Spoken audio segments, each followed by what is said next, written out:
time, but the news was just announced that WNBA TV ratings are down more than 50% since Caitlin Clark's injury. And it was also reported that the Indiana Fever television viewership is also down over 53%. Now, I know a lot of us were expecting some sort of dip since Caitlin Clark has been out with injury, but I don't think all of us were expecting the entire viewership of the entire WNBA. The WNBA just found out the hard way that life without Caitlin Clark is like scrolling TikTok with no internet. Absolutely unbearable and painfully boring. Playoff ratings are crashing faster than your phone when it hits 1% at midnight. And now the league is in panic mode trying to keep fans from dozing off. Did the audience really disappear into thin air? Or are they just binge watching pickleball highlights instead?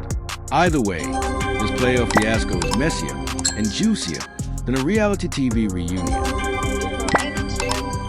That the WNBA, that Kathy Engelberg saw some of the ratings that I'm about to show you now and said, hey, Indiana Fever, can you do us a favor? Can you do us a solid? Can you just tease a Caitlin Clark return, kind of boost it up a little bit? Can you just dangle a Caitlin Clark return in front of the fans' face and kind of boost these ratings up a little bit? There was one matchup that this league can consistently rely on to produce massive viewership. The WNBA billed this season as a moment, the breakthrough year where the league would finally step out of the shadows and show it belonged on the main stage. Instead, it looks more like the league tripped over its own shoelaces, landed face first in a nacho cheese fountain, and is now awkwardly insisting it was all part of the show. Hey, shocker! Imagine my surprise. Just imagine my surprise when Uncle Casey found out that the WNBA is struggling to maintain their ratings without Caitlin Clark. To make matters worse, and this is something I have definitely noticed in the last 3 or 4 weeks, especially since the All-Star game, the WNBA seems to be struggling to maintain interest. Let's be real. This WNBA season has been a gorgeous, flaming train wreck. If you tuned in for basketball, you got injuries galore, whistle-happy ref who must be seeing the game through fogged-up dollar store glasses, and a commissioner acting like player safety is just a casual suggestion. And if you came for entertainment, you probably checked out the second Caitlin Clark started spending more time sitting on the bench than actually playing, thanks to defenders treating her ankles like they're crash test material.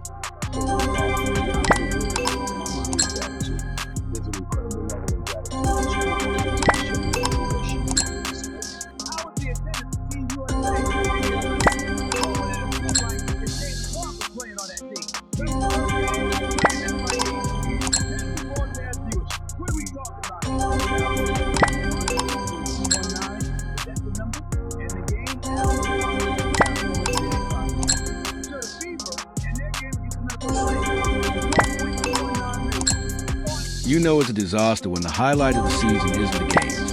It's fans betting on whether the league will collapse before the playoffs even wrap up. Spoiler, it's still standing, but only thanks to a flimsy strip of duct tape label. Please don't notice how terrible this looks.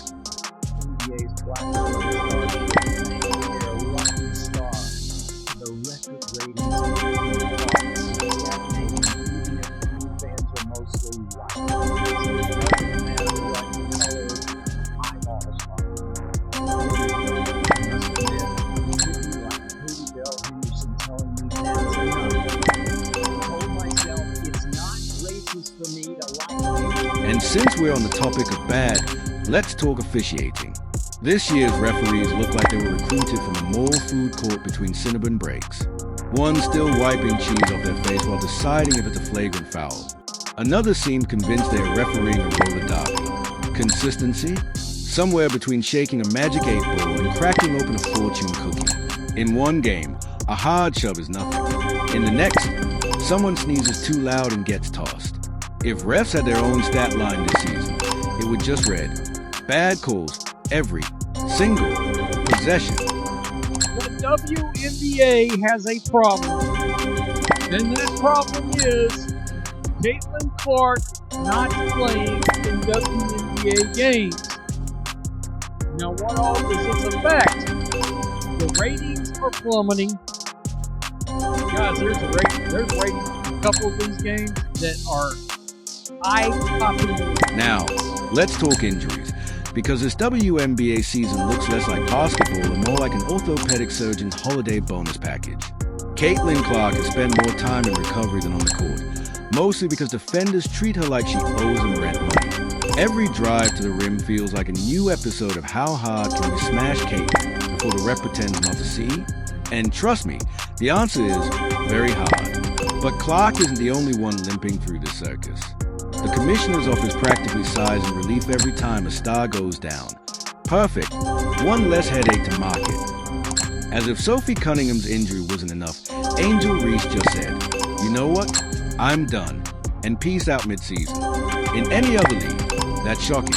In the W, it feels like a review of the product. Because honestly, if the commissioner can't keep order, the refs are auditioning for clown school, and players are dropping like flies at a July cookout. Why wouldn't Reese bail? She probably figured Instagram endorsements are safer than shooting up for another night of NFL-style takedowns disguised as basketball. That's not a trend at the WNBA. That's a trend that Kathy Emma would say, hey, Fever, hey, Lynn Dunn, hey, Kelly, hey, Amber, you guys start saying that Caitlin Clark returned like you used to do? You know, before Caitlin Clark gave a statement and you guys were hands off. Can you guys, just bring along a little bit more? We want to get these ratings back on. We want to get these numbers. Here's the truth. None of this is happening in isolation. For years, the WNBA has been begging for respect, asking fans and media to finally treat it like the real deal. But here's the problem. The league itself keeps tripping over its own shoelaces. The commissioner treats player protection like it's some radical experiment instead of, the bare minimum. When Caitlin Clark was healthy, the league actually felt alive. ESPN pretended to care.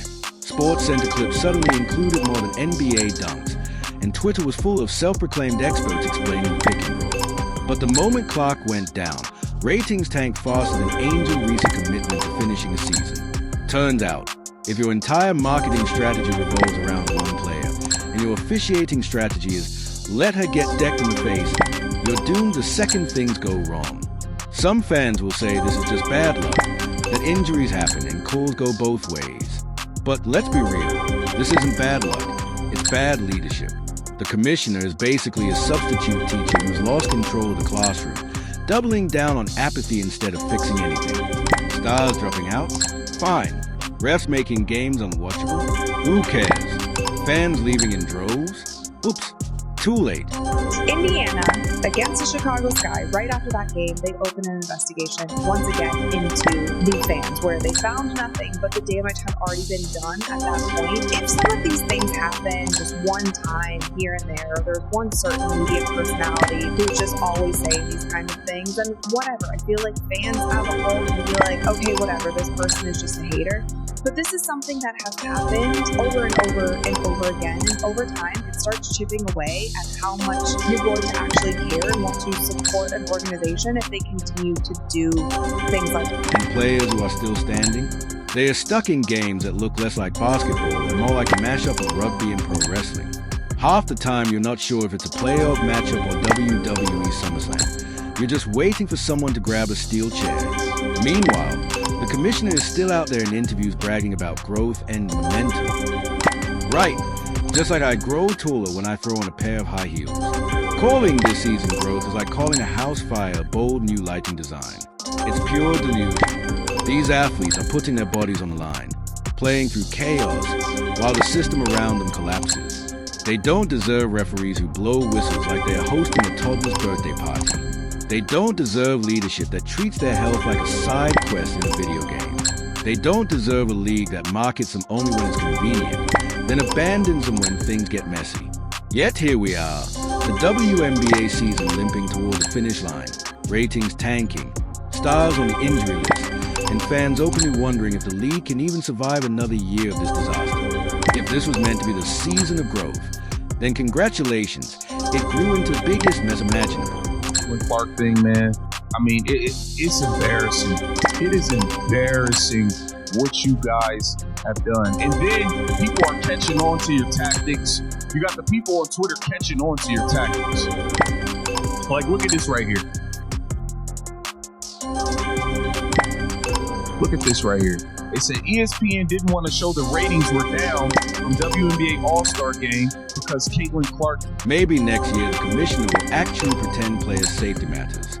Maybe referees will finally figure out what a foul is. Maybe stars like Caitlin Clark will get through a season without being body slammed into early retirement. But right now, the WNBA is hanging by a thread. And not because fans don't care, but because leadership doesn't. This was supposed to be the year. Packed arenas, booming ticket sales, fans lined up outside like it was the launch of a new iPhone. Instead, it's been empty seats echoing louder than the ref whistles. You can practically hear the popcorn vendors begging the air for someone to buy a hot dog. Ticket sales look less like a surge and more like a clearance rack at a bankrupt department store. They brag about expanding the fan base, but the only thing expanding is everyone's Netflix queue as they skip the games. Without Clark to pull ratings, without Cunningham on the floor, without Reese stirring the pot, sales collapse faster than a Jenga tower in an earthquake. And the funniest part, the league still tries to spin it. Social media posts go up saying, another exciting night of WNBA action. Meanwhile, fans flood the replies asking, exciting where? In which parallel universe? Half the comments are just memes of tumbleweeds rolling across empty arenas. When your own marketing turns into comedy for fans who've already checked out, you know the season's a disaster. Well, how about this? Pay us what you owe us. That looks like a ham sandwich and some Lay's tater chips right now. It's getting bad. I feel bad for Caitlin Clark. She come out and said on the Super podcast that she's feeling the pressure of not playing in these games. And that Fever Sky viewership fell off the map. And let's talk about the commissioner. Because wow, if denial was a sport, she'd be an MVP. Every time she goes on camera. She acts like the league is thriving, like everything is sunshine and sold-out arenas. It's pure performance art. She deserves an Oscar for pretending nothing's wrong. It's like the captain of the Titanic bragging about how great the ship looks, while it's already sitting at the bottom of the ocean. Technically, sure, it's still there, but not in the way anyone wants. Her entire strategy is smoke and mirrors, like a magician trying to pull a rabbit out of a hat while the stage itself is burning down. And when fans demand answers about the injuries, the laughable officiating, the total lack of player protection, we don't get accountability. We get silent, or worse, a robotic we're reviewing our protocols. Meanwhile, the second a star goes down, medical staff rush the floor like it's a moon landing, and refs suddenly remember what rules are. Why? Because without stars, the league is nothing. Without stars, the ratings tank. Without stars, ticket sales nosedive. It's not rocket science, it's business. The NFL gets it. Quarterbacks are treated like fragile, priceless artifacts. Breathe near Patrick Mahomes, and a flag is flying before you can blink. But in the WNBA, Caitlin Clark can get body slammed into the scorer's table, and the refs just wave it off like it's casual Tuesday. Fans see it, players feel it, and that's why people are furious and tuning out. News and some bad news for those who are fans of pretend basketball, for those who are desperate to see the WNBA succeed, even though this dump of a league can't seem to get the hell out of their own way. Now, the WNBA, they refer to these people as fans, but for the rest of us, we prefer to call them the mainstream people. And let's talk about those fans for a second, because honestly, they deserve medals. Imagine sticking with this league all season, buying tickets, buying jerseys, and supporting the players only to be rewarded with chaos, injuries, empty arenas, and officiating that makes high school intramurals look professional. The die-hard fans must feel like they've been trapped in a toxic relationship. They keep hoping things will get better, but instead the league forgets their anniversary, wrecks their car, and then blames them for not being supportive enough. On social media, the frustration is everywhere. Every time the league posts highlights, you see the same comments. Protect Caitlin Clark. Where's the leadership? Why is this ref employed? Why are ticket prices higher than my phone bill for games that look like Sunday pickup at the YMCA? It's endless, because it sure looks like it. Financially, they can't afford another season like this. Ratings tanked. Ticket sales are embarrassing. Star power is gone. Momentum evaporated the moment Clark was sidelined. It feels like the league is dangling from a cliff by one pinky finger while the commissioner stands above saying, "Don't worry, we're growing." Let's get real. If the WNBA collapses, it won't be because fans didn't care. It won't be because women's sports can't thrive. It'll be because the league leadership failed the players, failed the fans, and failed itself. Because how do you build a sustainable league when every year feels like a fresh episode of Who's Injured This Time? How do you build loyalty when referees make games unwatchable? How do you expand when your stars are more likely to end the season on crutches and with a trophy? This is exactly what we were talking about. WNBA All-Star ratings are in for 2025 40% from last year. Man, that is really bad. Already watching ticket prices drop by 40% because Caitlin Clark was not playing. This is bad. And let's stop pretending. This season is already a disaster. No PR campaign, no shiny highlight reel, no record-breaking tweet is going to fix it. You can't slap duct tape on a collapsing house and start calling it luxury real estate. The WNBA keeps telling fans the playoffs are electric, but the reality feels more like static. Everyone knows the truth. This season has been one giant blooper reel. And the worst part? The wasted opportunity. Caitlin Clark had the world watching. She pulled in casual fans who hadn't cared in years. The hype was real, until the league itself fumbled it away. If you want a textbook on how to kill momentum, the WNBA just wrote it. Let your stars get battered, ignore player protection, and then still charge premium ticket prices for games that look like Saturday Night Rec League with nicer uniforms. It's not mismanagement, it's sabotage. And the saddest part? It doesn't have to be this way. With real leadership, competent refs, and a commissioner who treats player safety as more than an afterthought, this league could be thriving. Instead, we're stuck watching a slow-motion implosion, one injury and one bad decision at a time. Oh, you guys can sit there and say, "Oh, you guys are just trying to uplift one player. Oh, the league is more than one." I agree, the league is more than one. It's more than one good basketball player. But is there more than one player that moves to the top?